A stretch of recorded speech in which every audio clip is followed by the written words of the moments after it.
Hi friends, welcome to my YouTube channel. இந்த வீடியோவில் நம்ம என்ன பார்க்க போகிறோம் அப்படின்னா, ஒரு கம்ப்யூட்டருக்கு எப்படி நம்ம ஓஎஸ் போடுறது அப்படின்னு சொல்லிட்டு பார்க்கலாம். இதுக்கு முன்னாடி லேப்டாப்புக்கு எப்படி ஓஎஸ் போடுறதுன்னு சொல்லிட்டு நான் வீடியோ போட்டிருக்கேன். நான் டிஸ்கிரிப்ஷன் லிங்க் கொடுக்குறேன், பார்க்காதவங்க போய் நீங்கள் பார்த்து தெரிஞ்சுக்கங்க. கம்ப்யூட்டருக்கும் லேப்டாப்புக்கும் பூட் மெனு மட்டும்தான், அந்த கீ மட்டும்தான் மாறும், மற்றபடி எல்லாமே சேம் ப்ராசஸ் தான். இப்போ வந்து பென்ட்ரைவை கனெக்ட் பண்ணிட்டு கம்ப்யூட்டர் வந்து ஆன் பண்ணிட்டேன். இதில் வந்து கொடுத்துருக்காங்க வர ப்ரெஸ் F1 அமுத்தணும் அப்படின்னு பார்த்தீங்கன்னா கண்டினியூ ஆகும். ப்ளஸ் டெலிட் பட்டனை ப்ரெஸ் பண்ணோம் அப்படின்னா பூட் மெனு வந்துடும். ஓகேங்களா? அதில் நம்ம கனெக்ட் பண்ணிக்கிற பென்ட்ரைவ் வந்து காட்டும் HBV165W. அது மேலே வச்சு நம்ம டிக் பண்ணிக்கிறோம். என்ட்ரு கொடுத்த உடனே பார்த்தீங்கன்னா Windows 7 வந்து ஓஎஸ் வந்து லோட் ஆகுது. Windows இஸ் லோடிங் ஃபைல் அப்படின்னு சொல்லிட்டு ஃபைல் போகும்.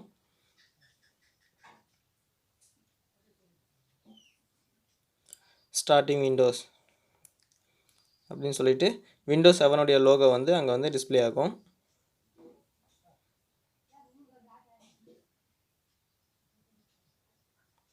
ஓகே, அது வந்து பார்த்திங்கன்னா லாங்குவேஜ் வந்து ஆட்டோமேட்டிக்காக அது செலக்டாக இருக்கும். நம்ம அது எதுவும் மாற்ற தேவையில்லை.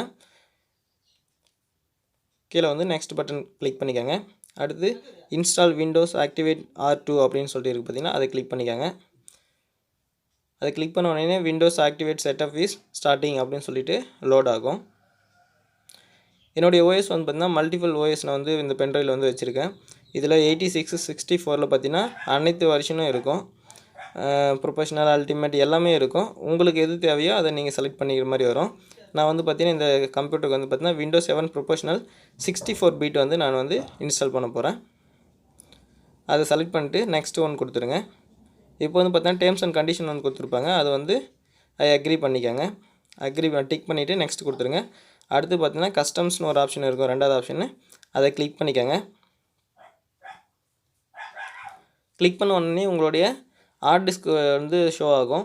அதில் உங்களுக்கு எந்த டிஸ்க் வேணுமோ அதில் வந்து பார்த்திங்கன்னா நீங்கள் வந்து ஓஎஸ் வந்து செலக்ட் பண்ணிக்கலாம்.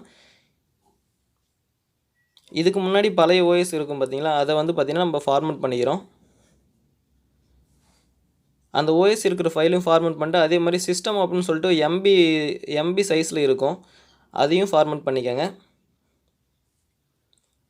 இப்போ வந்து நீங்கள் எந்த டிஸ்கில் வந்து ஓஎஸ் பண்ணணுமோ அந்த டிஸ்கை செலக்ட் பண்ணிவிட்டு நீங்கள் நெக்ஸ்ட்டுன்ற ஆப்ஷனை கொடுத்தா போதும், ஃபைல் வந்து லோட் ஆக ஆரம்பிச்சிடும். இது பார்த்தீங்கன்னா 100% வந்து வரணும்.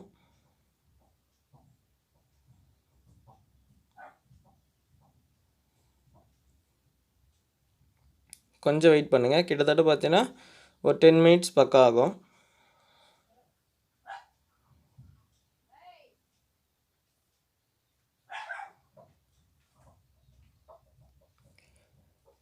கம்ப்யூட்டருக்கும் லேப்டாப்புக்கும் ஒரே மாதிரி தான் ஓஎஸ் போடுற மாதிரி வரும். அந்த பூட் ஆப்ஷன் மட்டும்தான் மாறுமே தவிர மற்றபடி எல்லா ப்ராசஸும் ஒரே மாதிரி தான் இருக்கும்.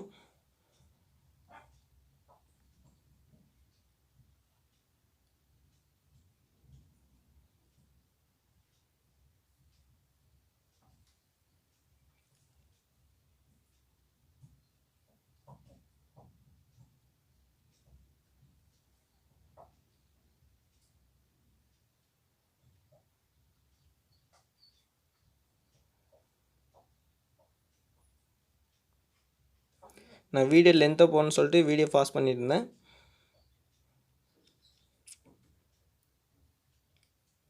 ஓகே, 97% வந்துச்சு. 98.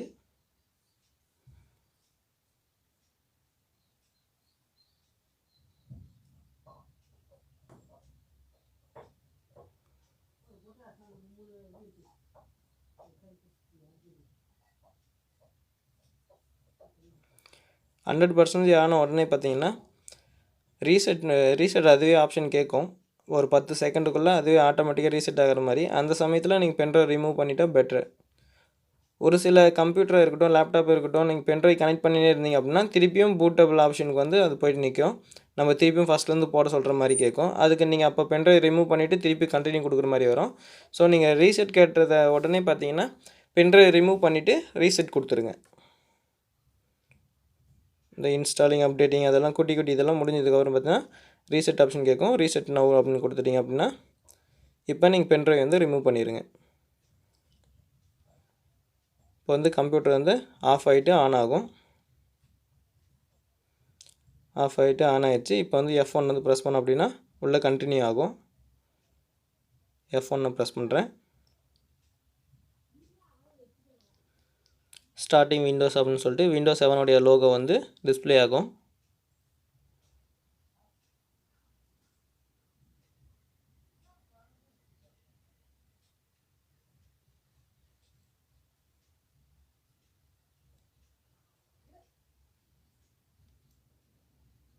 இனிமேல் நம்ம எதுவுமே பண்ண தேவையில்ல, அதுவே ஆட்டோமேட்டிக்காக ஃபைல் வந்து லோட் ஆகிட்டு லாஸ்ட் ஃபினிஷிங் ஸ்டெப்பு நம்ம வந்து நேம் எல்லாம் என்ட்ரு பண்ணுவோங்களே அந்த ஸ்டெப்புக்கு வந்துடும். நம்ம அதுவரை நம்ம எதுவுமே பண்ண தேவையில்ல, எல்லா ப்ராசஸும் அதுவே எடுத்துக்கும்.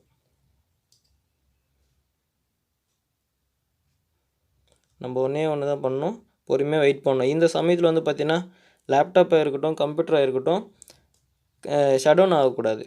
மெயின் வந்து அதுதான். நம்ம வந்து திருப்பியும் நம்ம ஆன் பண்ணி பார்த்தோன்னா இதுலேருந்தே கண்டினியூ ஆகுதான்றதெல்லாம் நம்ம சொல்ல முடியாது. இது வந்து பார்த்திங்கன்னா ஓஎஸ் கரெக்ட் ஆகிறது இல்லாமல் ஹார்ட் டிஸ்க்கும் கரெக்ட் ஆகிறதுக்கு வந்து வாய்ப்பு இருக்குது. நிறைய பேர் என்ன பண்ணிங்கன்னா அவங்களுடைய ஓஎஸ் ப்ராப்ளமாக இருக்கும்போது கூட பார்த்திங்கன்னா என்ன ஸ்லோவாக ஏறும்.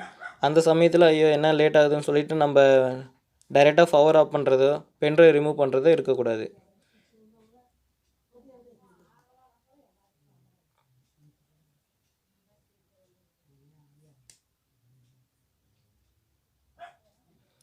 ஓகே, திருப்பி நம்ம F1 ப்ரெஸ் பண்ணி கண்டினியூ பண்ணிக்கிறோம்.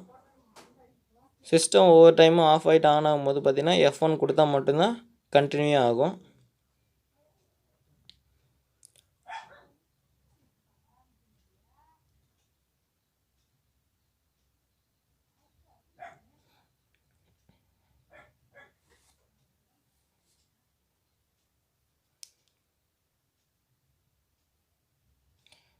Windows activate setup is preparing your computer for first user அப்படின்னு சொல்லிட்டு லோட் ஆகுது.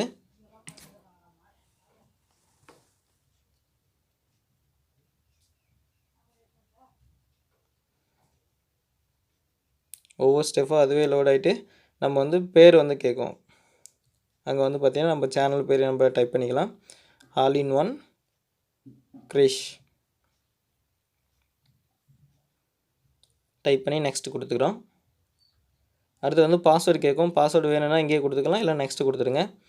இதே வந்து ஆஸ்க் மீ லேட்டர் அப்படின்னு கொடுங்க. இங்கே வந்து பார்த்திங்கன்னா நம்ம டைம் செட் பண்ணுறது உங்களுக்கே தெரியும்னு நினைக்கிறேன். சென்னை, தமிழ்நாடு, மும்பை அப்படின்னு இருக்கும், அதை கிளிக் பண்ணிக்கோங்க.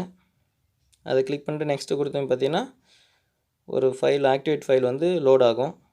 இதுதான் ஃபினிஷிங் செட்டப்பு.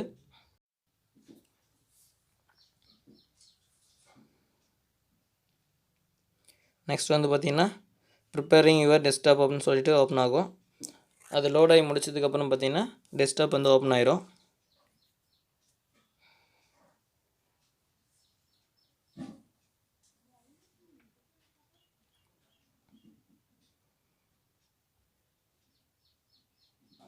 ஓகே, டெஸ்க்டாப் வந்து ஓப்பன் ஆகிடுச்சு. இதில் வந்து பார்த்திங்கன்னா ரீசைக்கிள் பின் மட்டும்தான் ஸ்டார்டிங்கில் வந்து இருக்கும்.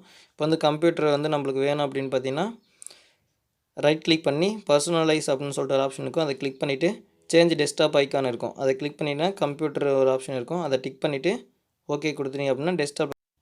அடுத்து வந்து பார்த்திங்கன்னா ஓஎஸ் பார்த்திங்கன்னா மவுஸோட பாயிண்ட் வந்து ரொம்ப ஸ்லோவாக இருக்கும். அதுக்கு வந்து பார்த்திங்கன்னா அதுக்கு கீழே சேஞ்ச் மவுஸ் பாயிண்ட்டும் இருக்கும், அதை கிளிக் பண்ணிட்டு மவுஸ் பாயிண்ட் ஆப்ஷன் வந்து நம்ம ஸ்பீட் பண்ணிக்கலாங்க. ஸ்பீட் பண்ணிவிட்டு க்ளோஸ் பண்ணிடுங்க. இப்போ வந்து மவுஸ் வந்து கொஞ்சம் ஸ்பீடாக இருக்கும். இது வந்து விண்டோஸ் வந்து ஆக்டிவேட்டில் இருக்குது அப்படின்னு சொல்லிட்டு கம்ப்யூட்டர் மேலே வச்சு ரைட் கிளிக் பண்ணி ப்ராப்பர்ட்டிஸ் கொடுத்தோம் அப்படின்னா கீழே ஸ்க்ரால் பண்ணி பாருங்கள், விண்டோஸ் ஆக்டிவேட்னு இருக்குது. இந்த ஓஎஸில் பார்த்திங்கன்னா விண்டோஸ் வந்து ஆக்டிவேட்டோட தான் இருக்கும். அதனால் வந்து நம்ம தனியாக ஆக்டிவேட் பண்ணணும் ஒன்றும் அவசியம் இல்லை. இது வந்து பார்த்திங்கன்னா ஸ்க்ரீன் ரெசல்யூஷன் நம்ம வந்து வச்சு பார்க்குறது. நம்ம ஸ்க்ரீன் ரெசல்யூஷன் சேஞ்ச் பண்ணிவிட்டு நம்ம பார்த்தோம் அப்படின்னா ஸ்க்ரீனோட சைஸ் வந்து சேஞ்ச் ஆகும். உங்கள் சிஸ்டத்துக்கு தகுந்த மாதிரி ரெசல்யூஷன் வந்து நீங்கள் வந்து மாற்றி வச்சுக்கலாம்.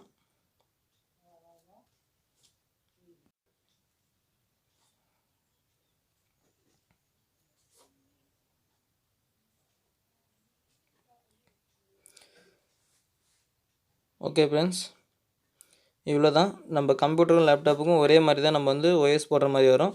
உங்களுக்கு இந்த வீடியோ பிடிச்சிருக்குன்னு நினைக்கிறேன். பிடிச்சிருந்தால் லைக் பண்ணுங்கள், ஷேர் பண்ணுங்கள், கமெண்ட் பண்ணுங்கள். மறக்காமல் நம்ம சேனலை வந்து சப்ஸ்கிரைப் பண்ணுங்கள். தேங்க்யூ ஃபார் வாட்சிங்.